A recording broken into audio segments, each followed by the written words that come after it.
tuning in to the online broadcast network, AfterBuzz TV.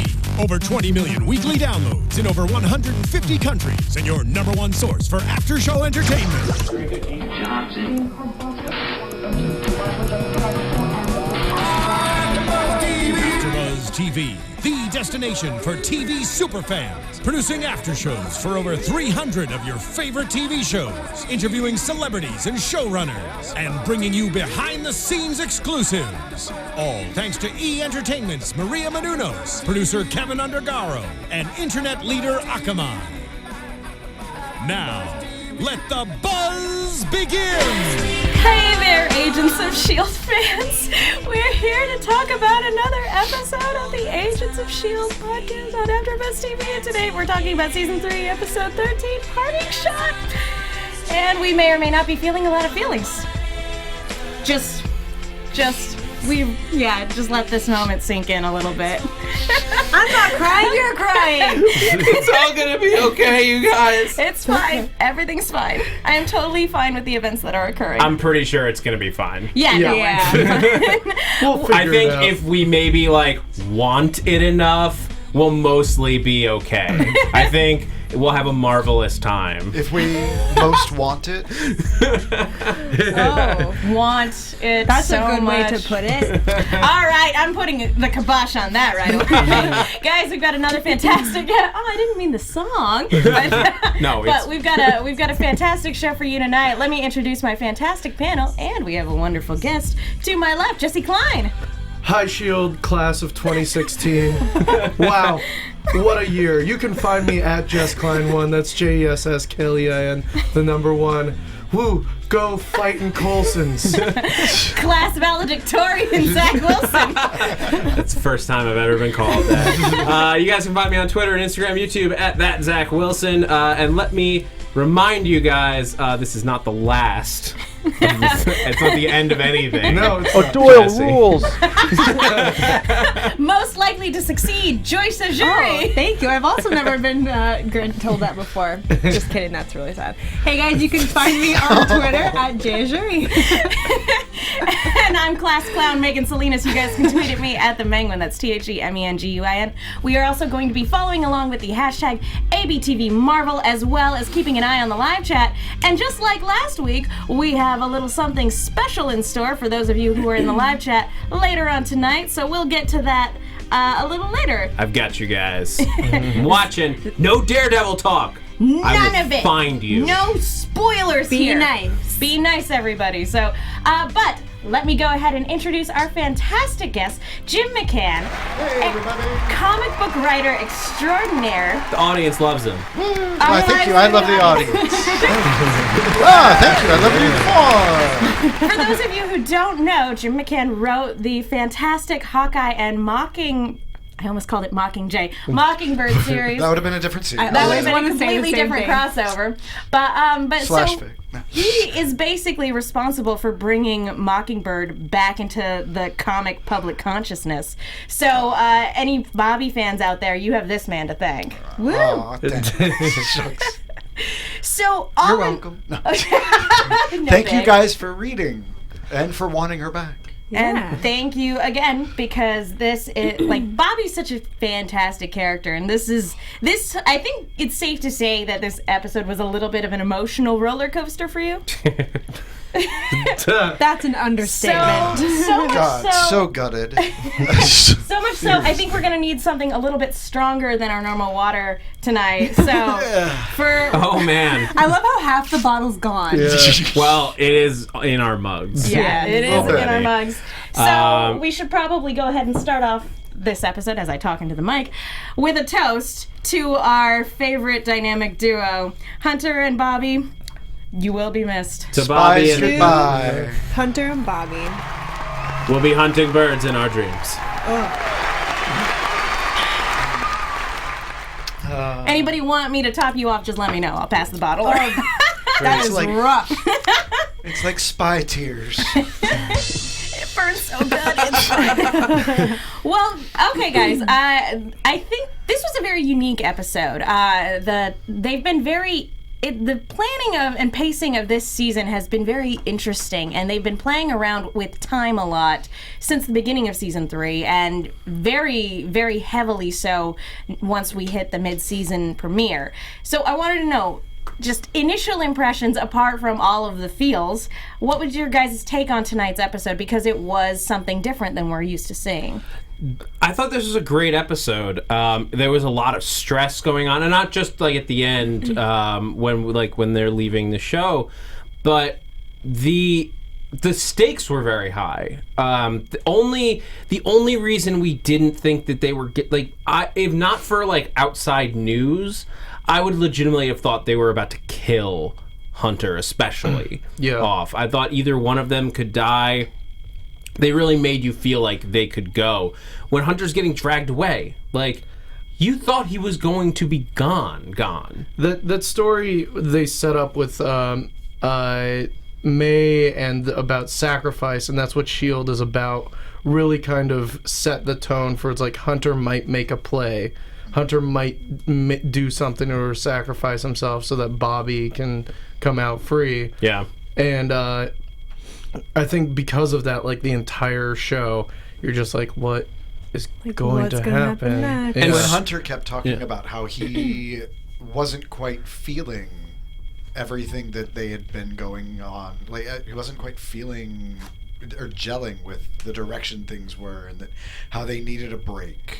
And not just how they needed a vacation, but how there was a pattern emerging, and he didn't like the direction that he saw things going in. And I mean, everything was rubbing against the grain for Hunter and for Bobby a bit. Yeah. So, I mean, you got this definite feeling from both of them that there was something inside of them that was kind of, they were at a little bit of a breaking point, I think, personally. Yeah. I like how they set it up this whole episode, too. I mean, like you said, from outside news, like, we know what's going to happen with Bobby and Hunter, and the way they set it up this episode was done really, really well. It was really sad, but also, aside from that, I loved the time jump. I love the way they do that. I feel like S.H.I.E.L.D. has done that a lot, but they do it really well.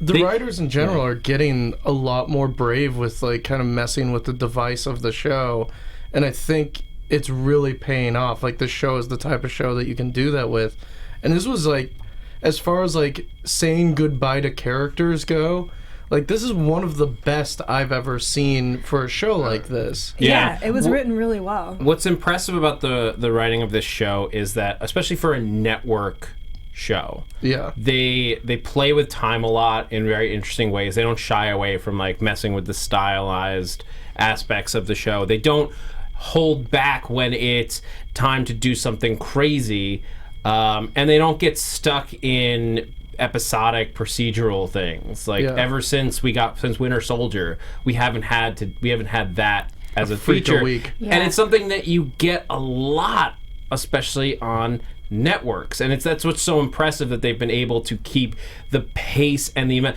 This show is the only one where every week, as soon as we go through commercials because we're watching on DVR, we're like, how are we only 12 minutes in? It feels like we must be 30. Yeah, they're cramming like an action movie into 44 minutes, and it's every week. It's tension for like in the show, and tension for us too, but in a good way. Yeah, it feels good. Very much like a movie, and I don't know if you guys noticed, because it just kind of was dawning on me as I was watching it, but especially as you guys were talking and I was thinking back on it.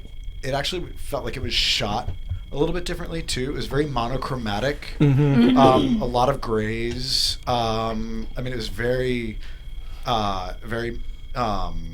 dark, and then also the bus had its own set that was unique and different. So, I mean, it very much set this episode apart from almost any other episode, any other field episode. So it gave them a special goodbye, because they could have easily have been running ops from anywhere else that we've seen, but no, they had like their own special Fitz running sound ops from his little station.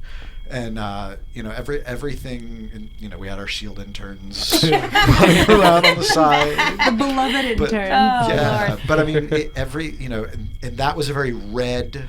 The situation room, maybe, if that's what we want to call it, for the bus. A lot of orange hues actually when they're actually in the compound too, with the low lights, and I really, this was a beautiful send off, and in all honesty, as we've seen not only from this show but television in general, normally when we say goodbye to characters, it's not satisfying. No. There seems to be like this mentality with television right now that when you send a character off, it has to be as shocking and like in some cases as abhorrent as possible. Yeah. That's the Game of Thrones, Walking Dead factor. Yeah. If you see a character go, it's usually in a really terrible, grisly way. So I feel like nowadays it's very, like, you almost have to be watching a comedy or a sitcom if you want, like, a really good, heartfelt goodbye to a particular character. And so seeing that with S.H.I.E.L.D. with these two characters, and again, we know that they're not gone for good. We know that even if Marvel's Most Wanted doesn't take off, they will most likely find a way to incorporate them back into S.H.I.E.L.D. But if this is the last time we see them, that was a beautiful send-off. Yeah. Absolutely. Yeah, and I think one of the reasons why it was so satisfying is because it was it was a Bobby and Hunter-centric episode, and we got to see them do what we like seeing them do the best.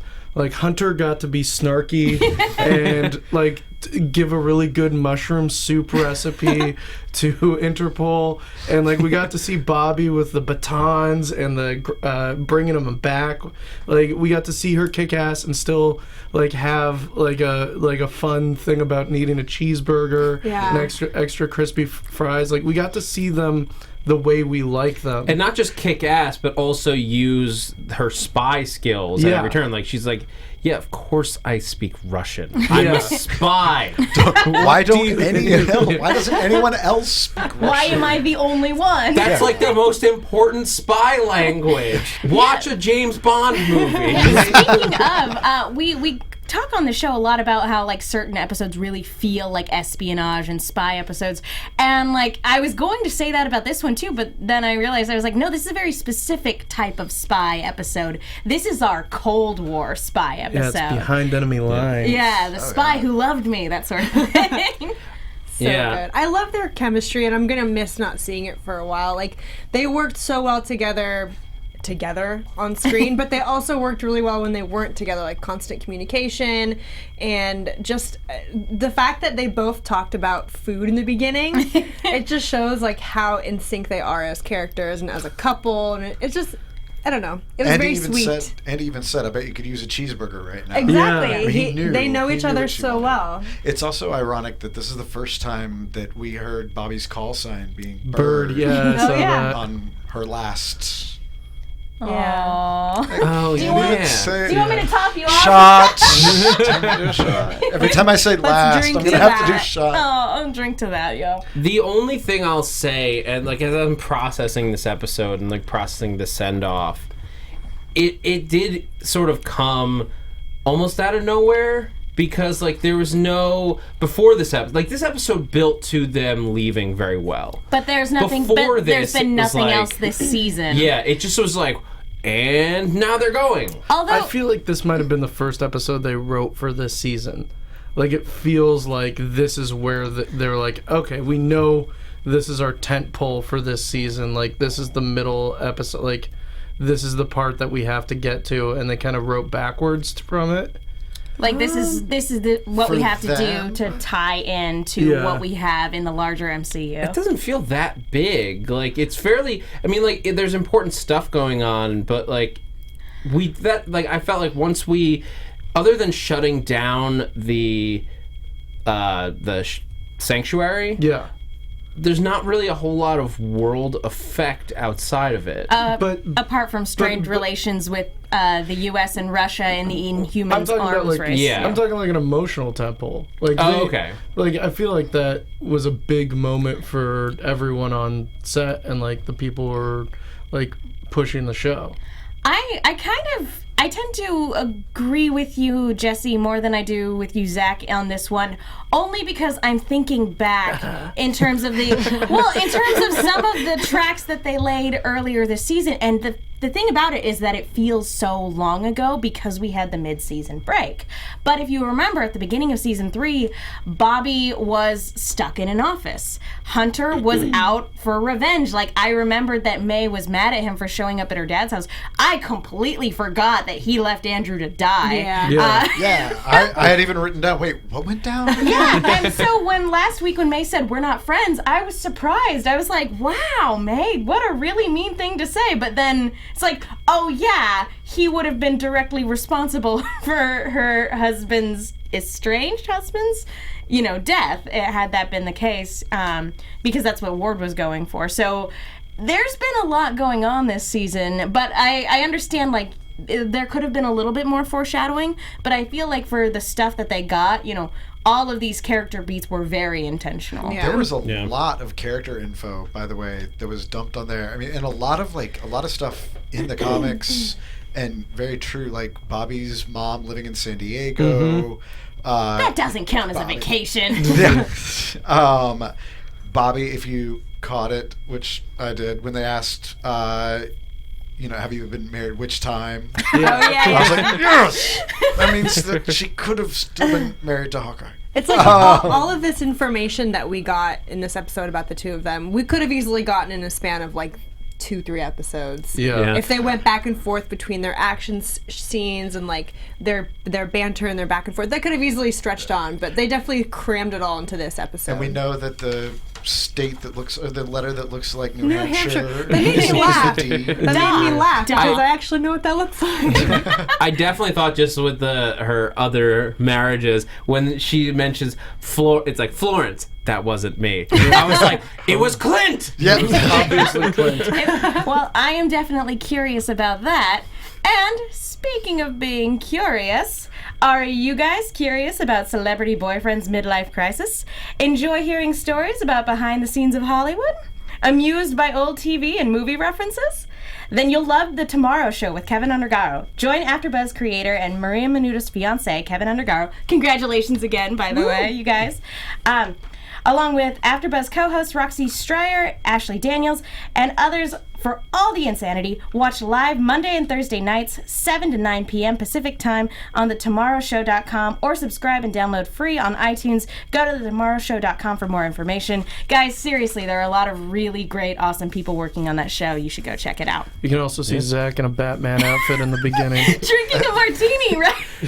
Yeah. I forgot to look it up after you mentioned last week that there was a... watch that. Yeah, go watch The Tomorrow Show. And and take a screen cap of it and make it your wallpaper background. Make and it a will meme, send him his way. Bring you all tweet sorts him. of joy. That should be a contest. Also include me on the tweet because I want to see what you guys come up with. Meme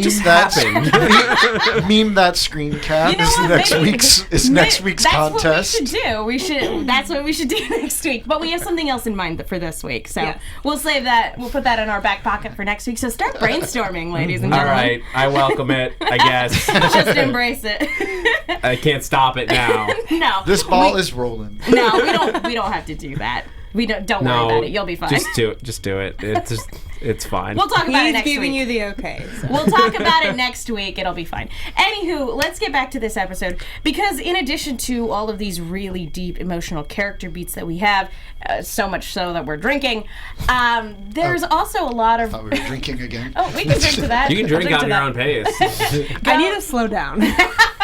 But there's also a lot of political intrigue going on here, and we touched on it a lot last week, talking about the larger world within the MCU, talking about how each country is individually dealing with the inhuman crises. And this one, it's kind of seeing a microcosm of what's probably happening all over the world, because although it's a little bit more unique, because this is where they're setting up their sanctuary state, wink wink, aka Inhuman reservation, aka prison camp, aka probably some just not good things. Something meant for Hive. Yeah. Yeah, well, with In the Siberia, where all good things happen. not a terrible thing has ever happened in Siberia. When I think sanctuary, Siberia is what I picture. Postcard.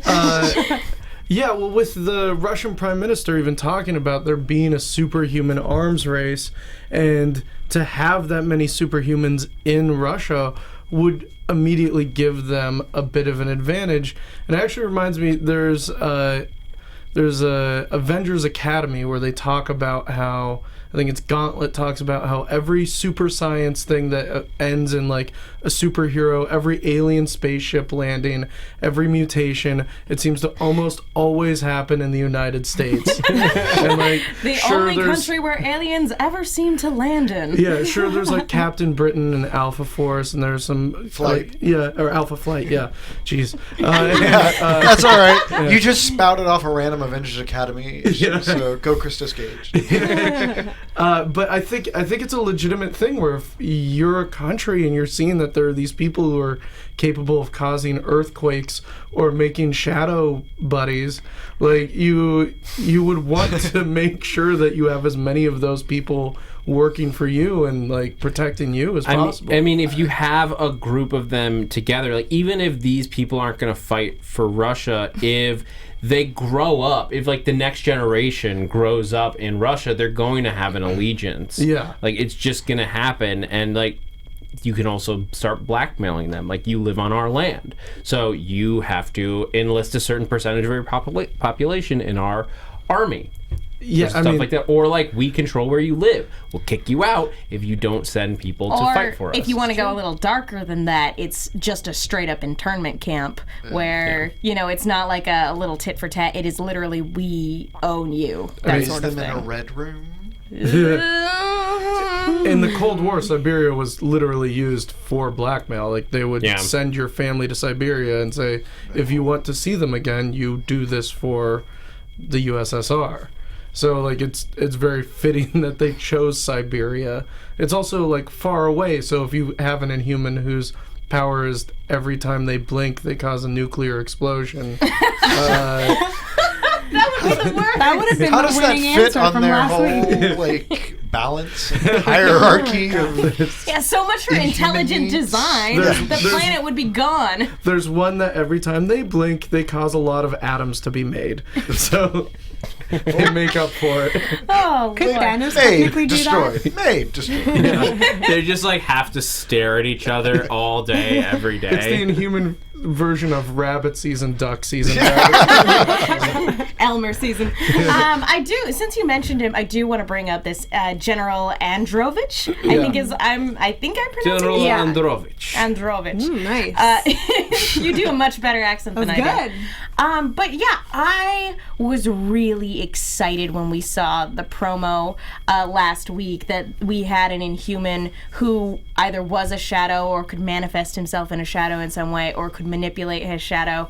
I really, really liked this guy. So much so that I was actually, it fit really well with the overall pace and arc of the episode, but I was really bummed when they killed him because I was like, no, you can do so much good stuff with literally a shadow man. It definitely didn't last long enough. I was hoping for more as well. Well, but the fact that the way that they described it was that it was Dark Force energy. Yeah.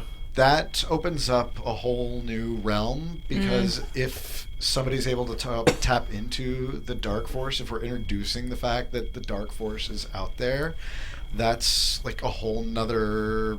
Implications are crazy. Yeah, because, and it's also very Russian because there's Dark Star. Yeah. Dark Star. I want to... That's cool. I want to say, Mission accomplished. I came on this show with one goal. No, I'm just kidding. if the general... It's an honor. If the general had that power when he was a kid, what a cool freaking imaginary shadow friend. That is that's like the anti-Peter Pan. Except, yeah, I was also going to mention Peter Pan because, Disney. That is literally like the most like tragic backstory. Like, my only friend was my shadow. And he liked to punch people. It's like his parents would be like, oh, he's just friends with his shadow. It's like, no, he's really friends with his shadow. He He learns to control it so that he has a friend to play with in the sandbox, or to defend himself against bullies. A friend that punches him in the face. A shadow that just beats him up. Shadow boxing. Hey, spoiler alert, but Fight Club would have been very different. Oh, hey. Had Edward Norton been an Inhuman. But yeah, Thanks for the 15-year-old spoiler alert. What are you talking about? Oh, you should see it. It's very good. Is it? Yeah. It's on my Netflix. Guys, you're not supposed to talk about it. Not supposed to talk about Fight Club. But to get back to the general. With the Dark Force, like there's the implications are very high that so he is an Inhuman. They confirm that he's an Inhuman, but the ability to tap into the Dark Force, which we dealt with a lot on Agents of S.H.I.E.L.D. Yeah. Agent Carter. Agent Carter, thank you. But we have done it on Agents of S.H.I.E.L.D. before. Yes, exactly. Season 1. Season 1, we had somebody who controlled the Dark Force. The gravitonium Which may or still may has not have been come back. We don't have any clarity on that, or not much more. Anyway. There's some people that think that it may just also be a form of Dark Force. I've seen that theory. 3 seasons is a long, slow burn for something that's come up. That just means twice. it's going to be huge when it finally comes back. To me, Gravity's pretty big. this let's get everybody to move the phones away from the mics and stuff. To me, it sounds like something. It reminds me of magic. Like the like the way that like her the M word, her mutation, Who also happens to be Russian. Yeah, who happens to be Russian. But she taps into mystical like energy in other realms and stuff in a way that's like blends in that like genetic change with the mystical side of the universe. Yeah. So this is like their way of like sort of showing, I guess, that the Inhumans can have mystical powers and not just like powers like electricity or gravity, like waves. interdimensional. Yeah, It's on the might table. Get your cloak. Yeah. Or you might get like, somebody who can like manifold their way into other places. Sure, you There could you get go. someone manifolding their way somewhere. They can manifold space and time. Yeah, sure. And Well, I was also thinking about the Nightcrawler retcon, where whenever he bamfed, he would go to hell for like years and then appear. For our time, it was like seconds, but for him, it was like years in hell and then back. Did you have to think about it? I did. I did think about it. I remember being 12, reading that, and having my mind blown. I was gonna say I didn't realize they did that with Nightcrawler because when I think of that, like I think of Constantine. Yeah. So yeah. Oh man. Anyway, we real quick. We have unfortunately a slightly shorter show tonight. So really quick before we move on, I want to talk to you guys about iTunes, folks. Thank you so much to everybody who's gone to iTunes to rate, leave a comment, subscribe. I went reading through a couple days ago, and the things you guys just say, they warm our hearts, and the comments on YouTube as well are very moving. It still blows my mind every single week that we have people shouting out where they're from, that we have an international audience at all is really mind-boggling to me, is really, really moving. And it's the best way to let our bosses know that you guys like the show that we're putting on is to go to iTunes, regardless of what country you're from, rate, leave a comment, and let us know what you think, because that's how we get fantastic guests like Mr. McCann over here. People do pay attention to those things, so it really does mean a lot. And you'll also get a special shout out on the show if you do. And if you're not in our country and you do leave a rating, leave a screen, take a screen cap and tweet it at us so we can see it and read it on air. yeah, we can't see the international iTunes.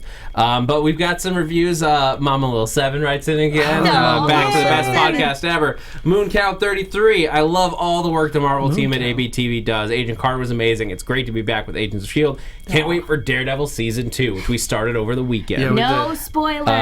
And we will be continuing tomorrow night. Yeah. Super late at night. Cherish Joyce says, my viewing is not complete until I hear y'all. I look forward to the after show after each episode. My Wednesday commute is something I really look forward to. Cool. Iron Spider 84. My favorite AfterBuzz TV after shows are the Marvel shows. Keep up the awesome work. Jacob, Lord of Time. I always love to listen to this podcast after reviewing the show. I also enjoy the Doctor Who after show. Nice. I'm selfishly enjoying that. But it doesn't compare to this one. I'm not sure how I feel about that. They definitely deserve a listen, and these 5 stars.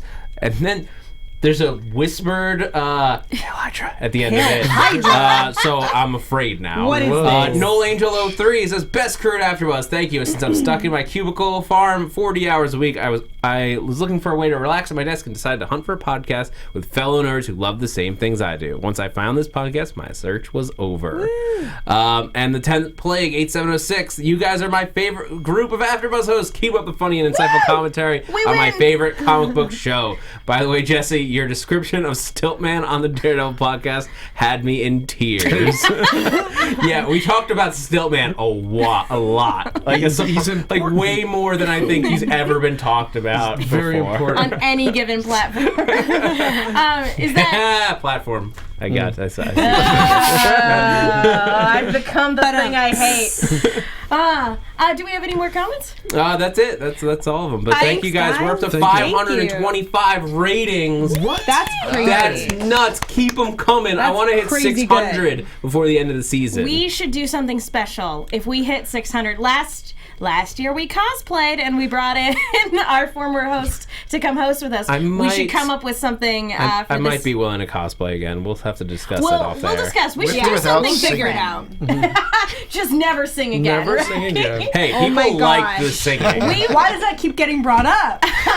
Maybe we should You guys brought up what you did. I'm just pointing it out. We sang Evanescence on the Daredevil podcast. Oh my gosh. Wake me up. No, I promise I'm sorry. Megan. Anyway, I'm sorry. Back but to S.H.I.E.L.D. I also want to give a real quick special shout out. We mentioned a lack of a certain commenter. Oh, yeah. Well, if you guys want to keep up with that commenter, you can go to PC Left Hand on Twitter at PC Left Hand. Oh my gosh, yes. And so that you can follow the adventures of Phil Coulson's Left Hand. Who now has a Twitter Whoever account? you are the best. Reveal yourselves.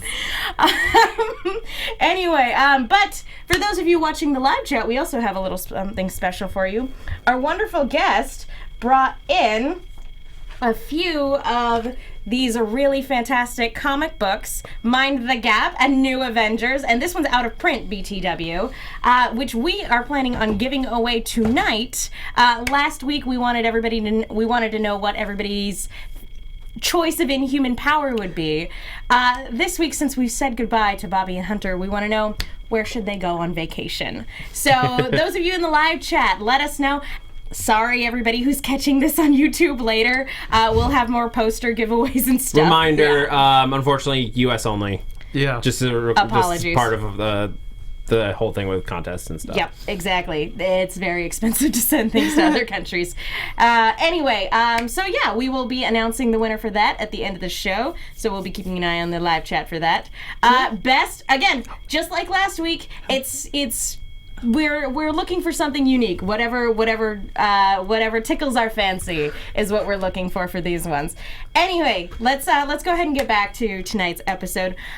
So we have big character espionage stuff going on, but we also have a lot of like interpersonal beats, and you mentioned it earlier, but we had that moment with May and Hunter, and we had that whole side story kind of resolved and wrapped up a little bit.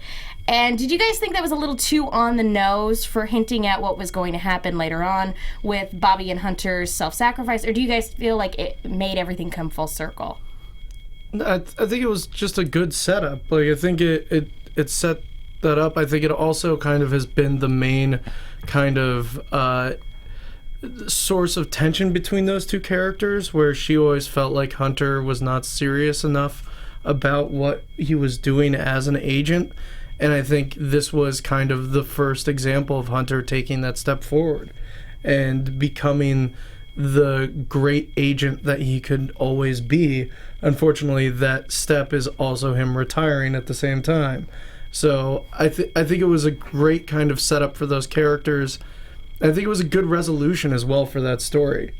The only bummer I don't have is that, you know, Mac and Hunter had such a close relationship. Yeah. And that was the only thing that left me wanting, is we didn't really get to see those characters have any resolution to their friendship. Well, we saw it in tears. We saw it in tears. Like we got a really slow toast. That was Yeah. that was Yeah. hard. That was a great performance. Absolutely.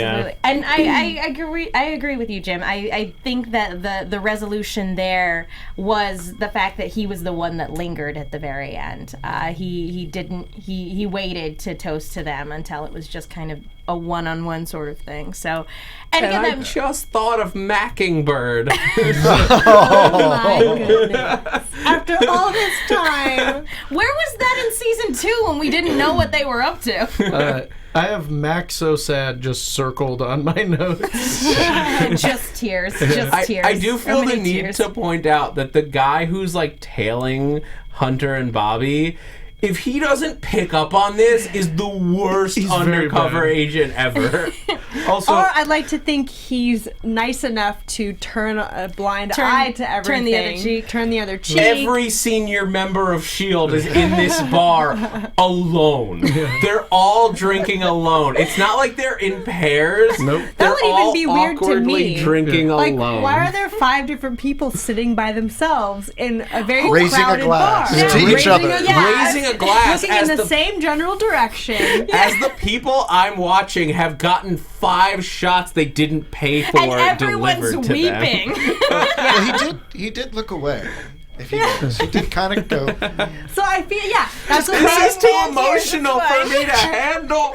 Could you imagine if that's like his like first day on the job and like he's seeing like this beautiful send off to these like very, very, you know, heroic spies, and he's like, it's fine. He's probably like, no You one. guys just go on without me.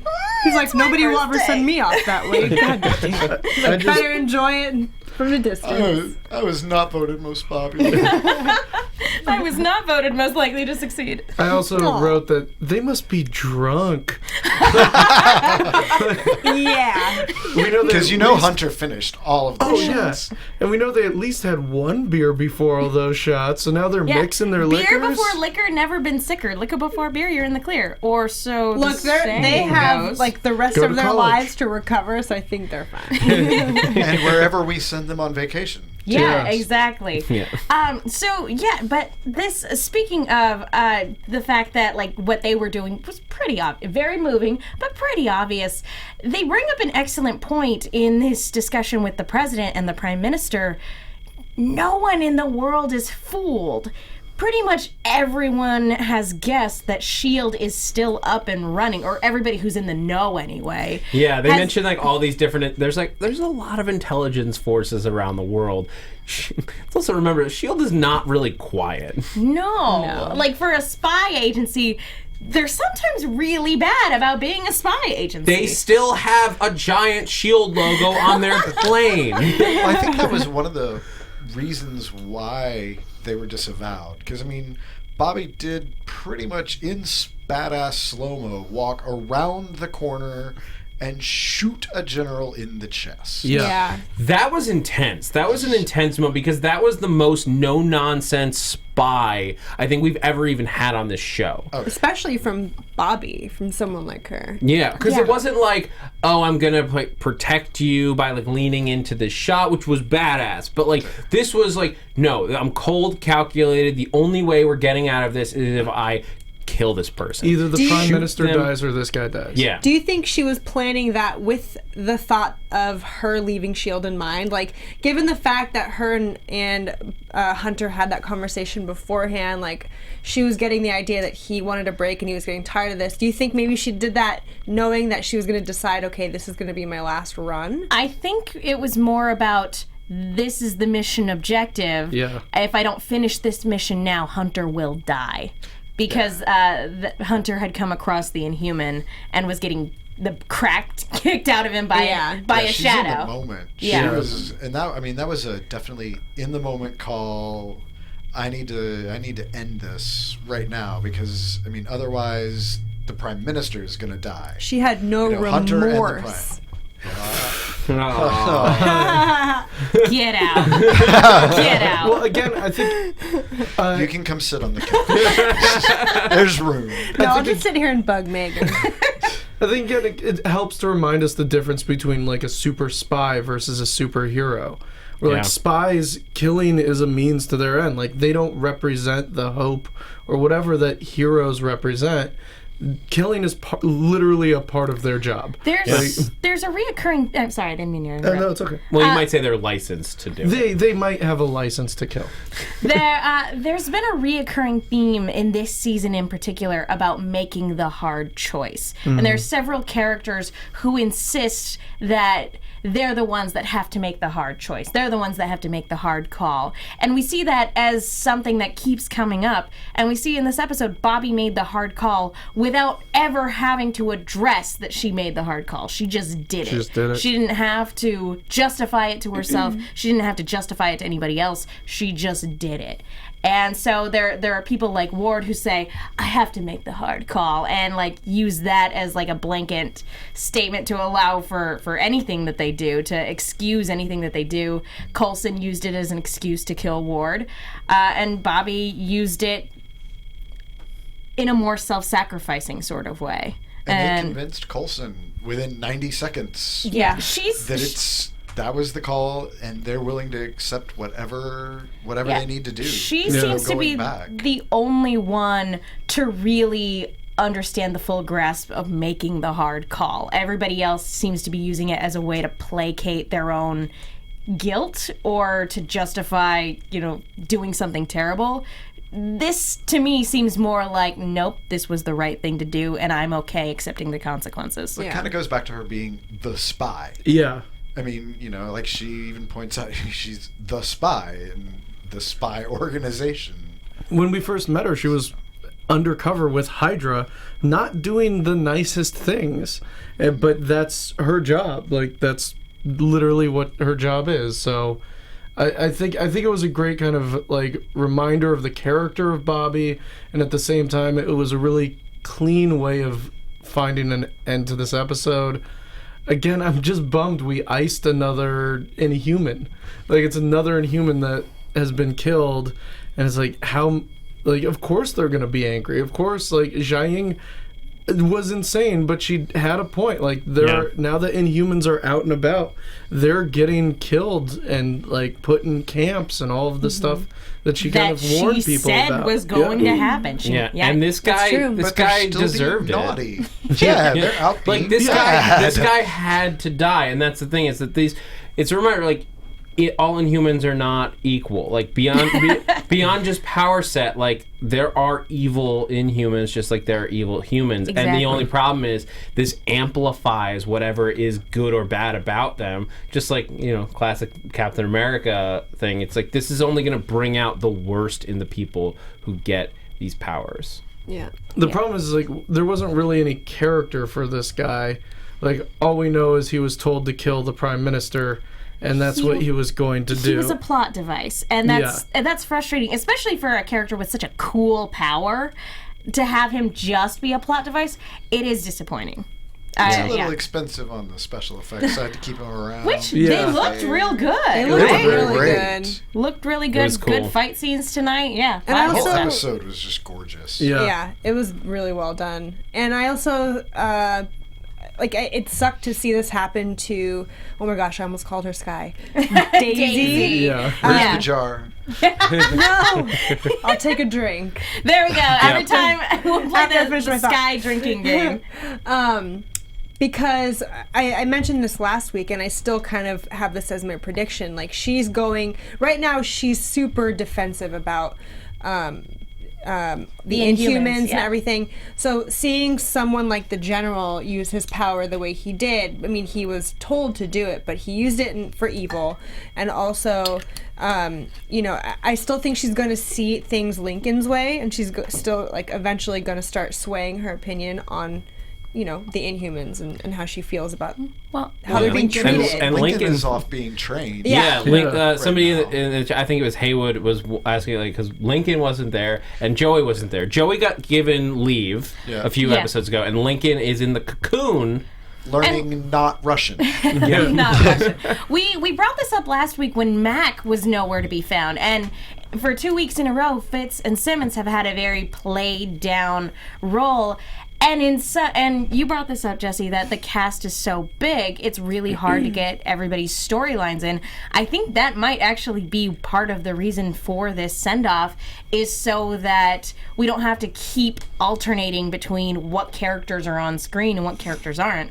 Everybody else's storylines can continue to progress. Because it's really weird going 1 week without seeing Mac and then not seeing Lincoln the next week. Well, and then we introduced a new character at the end of this episode. Yes. We should talk Who about do we that. think that? I mean, we know who it is. It's but Malik's daughter. Stephanie But is her name. but like Malik's. Did they say that? I read it. I looked her up real quick after the episode, and the headline was Stephanie Malik is her Interesting. name. Stephanie. Because like I that's couldn't not. find her in like the Marvel universe. That's not a person. That's not like a pre-written comic. Cheater. Yeah. Good job. Isn't that nice? Anna. Just because she comes and she likes shooting things, that doesn't make her not a person. No. No, but I don't think she already exists. You mean established she's not character. an established character. She's very good with shotguns. Although it is That's her interesting. It is interesting bringing in somebody like her, because it's like, okay, what purpose is she going to be serving in the plot? Because the last time we brought in the child of a big Hydra person, it was Von Strucker. And Not the swordsman. Things did not turn out so well for Von Strucker's son. Yeah. No. So it's very interesting bringing her in, especially at the tail end of an episode like this. And seeing that she knows as much as she knows, he's very much brought her in to the family business, as it were. Yeah, I don't know about you guys, but I thought that was going to end with Malik getting shot, and then like a hard cut to Bobby and Hunter being like, "Okay, we did that." That and then Sounds like you go on vacation. That sounds like season finale material. Yeah. No, I thought it was too. Since he was saying, "Can we take the shot?" yeah, Earlier on. yeah, I thought it was gonna, and like that was gonna be, they're like, okay, now we go on vacation. Like that's our thing. Like it would have been a very Whitehall thing where like they would have just killed him. What? We did you a favor. It was funny to see Powers Booth shooting skeet, because I used to watch Nashville, which is where the show he was on before, and that's such a Nashville thing to do, is stand on your like big sprawling piece of land and shoot skeet. You should have been But a I was like, are you seersucker. on the right That's the show? life, man. Like, did we record the right time? It was a very weird scene, because basically all they did was say, "Hey, he has a daughter." And she knows about And Hive, she's she in on fully it. believes Yeah. in this Potential cause. new threat. And she's no nonsense. Yeah. Yes. Yeah. But that's it. We know nothing else about All her. we know about her is that she's daddy's girl. Yeah. That's about it. So it'll be interesting. Maybe part of his motivation is that she's an Inhuman. Like, I don't know. It's possible, but I guess she could have gotten in the Inhuman gene from her mother's side if she is. Did we establish it as genetic? I'm assuming it follows similar rules. Well, it would have to be genetic, because that's how And it was Daisy has it. also an Jia-Ying. evolutionary thing too. So But the others, like Yo-Yo, That's like the way that it works in the comics is that if you have any Inhuman lineage, like even the tiniest bit, Right. Terrigen can activate you as an Inhuman. So it could be 20 generations, 30 generations, 40 generations back, and you would be an Inhuman. That's why they are spread out. But like if you took the Terrigen fish oil, you didn't have any ancestors who were Inhumans, you would not go through Terrigenesis. Well, I'm just concerned. Like, I know that the show is smarter than this, and it's so much better about this sort of thing. But on lesser shows, a character like this would only be introduced to show that Malik has one weakness, and she would be a plot device to exploit that. They presented her as too strong. She's way for too that. strong. Yeah, like this is a character. If anything, like my first thought, and I don't know that this is where they're gonna go, but Madam Hydra is like a clear thought, only because she's a woman in Hydra, and that's like. And Madam Hydra is a big part of Secret Warriors, so I've been waiting and looking for something to go in. So to Malik find could her be place. gone by the end of the season, and she's the one leading Hydra. I was just thinking towards the he end. probably has a good chance of Yeah, being booted one way or another. That's what my thought was, is that she's going to like connect with Hive more than Malik does, and like more and In more a different way connect with maybe in a Hey, different way. maybe wanna she's know. into the caramel goo. Maybe she likes caramel goo. But like Malik starting to see that he's being undermined by her, and like then she like either she boots him or he tries to boot her, and then Hive kills Malik. And then that, We're very going into Greek predictions. tragedy. Yeah, sort these of are thing. predictions. Sorry. I like that. It might be. It might be. It might be time to go ahead and move on to, before we get to predictions, we should probably talk about a little news and gossip. Yeah. AfterBuzz TV News. So, we actually had Jim send this to us. There's an announcement which is kind of puzzling because it's it comes from the Disney side of things, that the announcement for Indiana Jones may in fact cause the Inhumans release date to be pushed back a little bit. I don't know anything. I just sent you a link. No, we're looking at a link from Messenger. comicbook.com.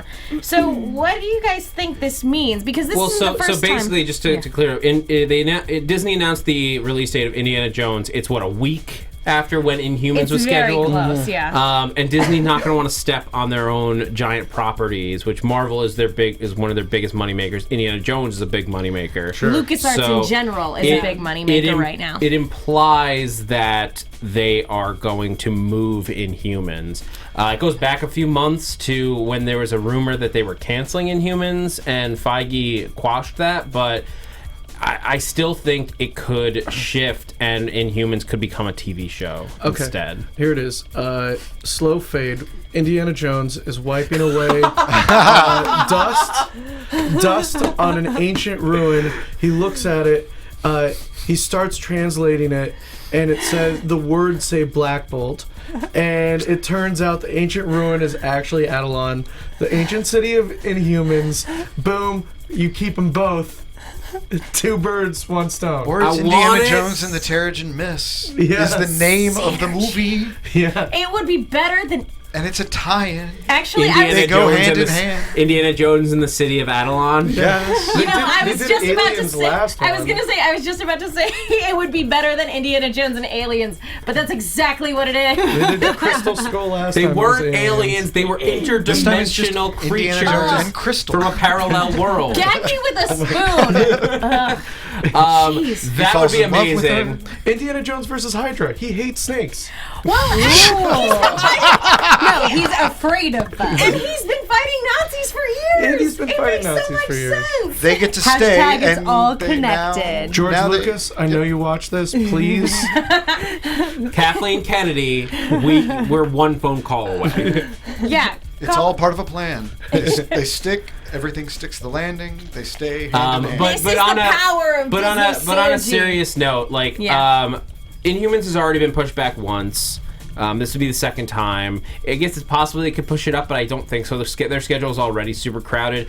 I still maintain moving Inhumans to TV or to Netflix, I think could be a very cool way to do it, because what you're dealing with is like a royal court situation. Yeah. It's like it is a little bit special effects heavy, but not if you lean more towards what they've established as the Inhumans on S.H.I.E.L.D., which is less like crazy creatures and more closer to humans. I still want to see the royal family on the big screen. And just Medusa. It's not that I don't, but like I think the Black Bolt just level a city. I think what Netflix has shown us is that you can get this amazing spectacle on the small screen, and like I think that like dealing with the royal court of the Inhumans and the politics around it would be something very interesting and very different than what we're getting in all of our other That's shows. in the sequel. But Daredevil's he's set in the streets of Manhattan.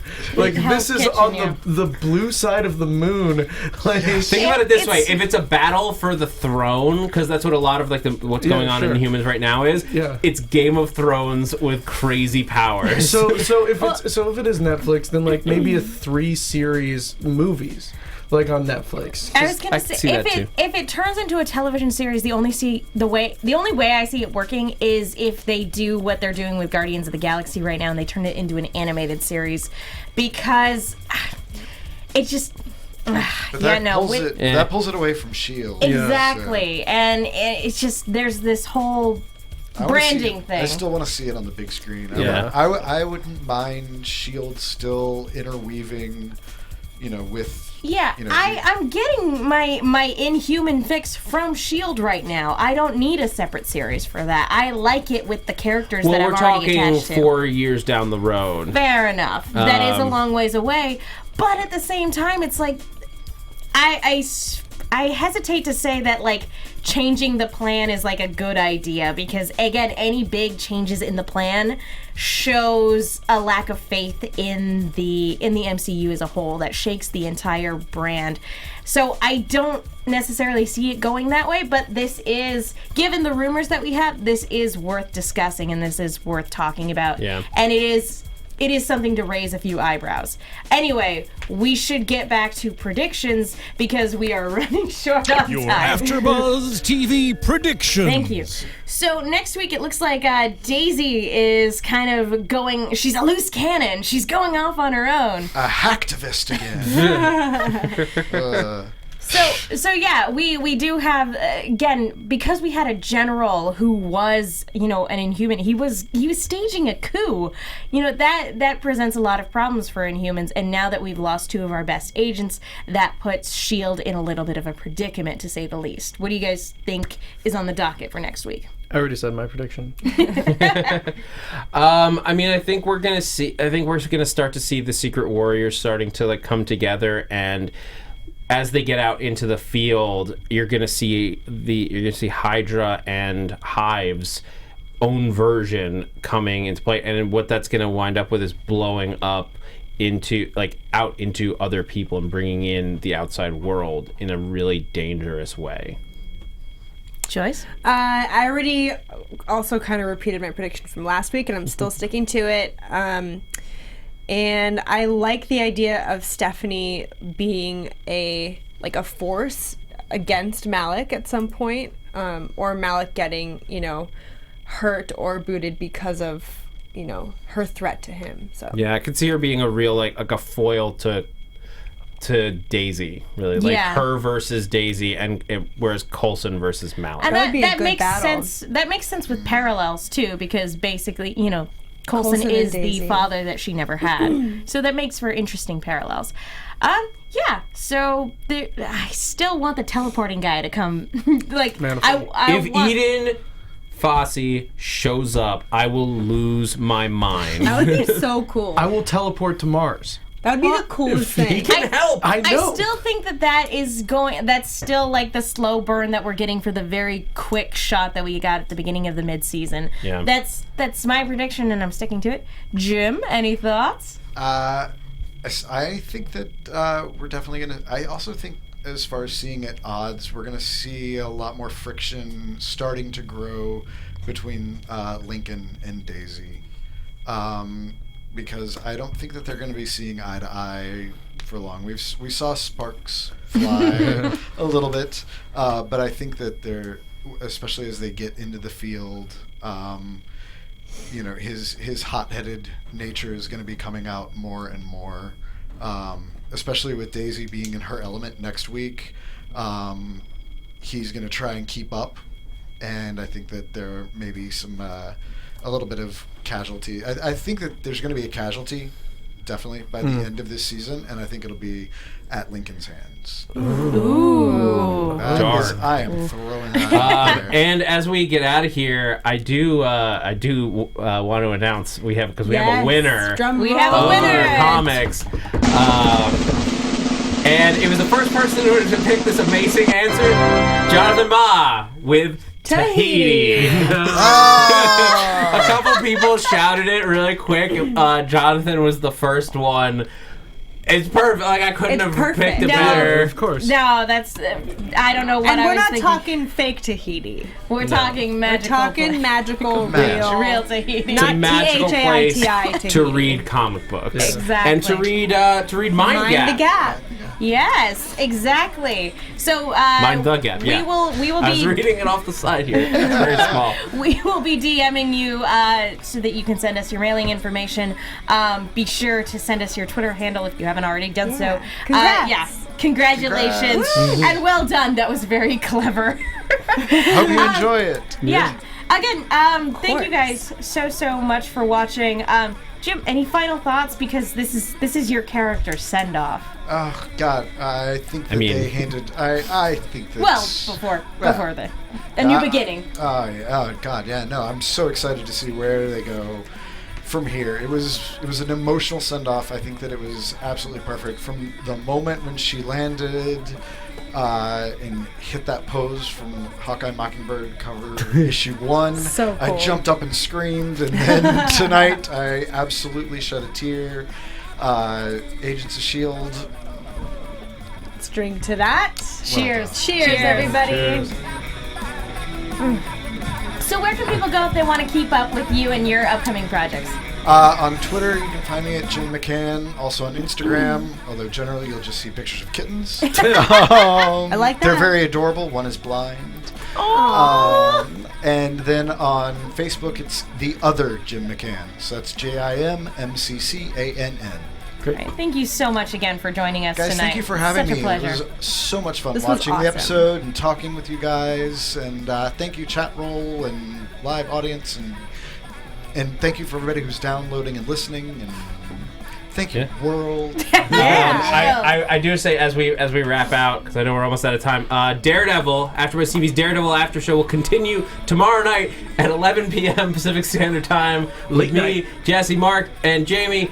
With episodes 5 and 6. Yep. Joyce, where can people go? I think we gotta get out of here. Yeah, we gotta get out of here. All right, We'll see you bye, guys next time. Bye. Buzz you later. From executive producers Maria Menounos, Kevin Undergaro, Phil Svitek, and the entire AfterBuzz TV staff, we would like to thank you for listening to the AfterBuzz TV network. To watch or listen to other after shows and post comments or questions, be sure to visit AfterBuzzTV.com. I'm Sir Richard Wentworth, and this has been a presentation of AfterBuzz TV. See you later. I got to say. The views expressed herein are those of the hosts only and do not necessarily reflect the views of AfterBuzz TV or its owners or principals.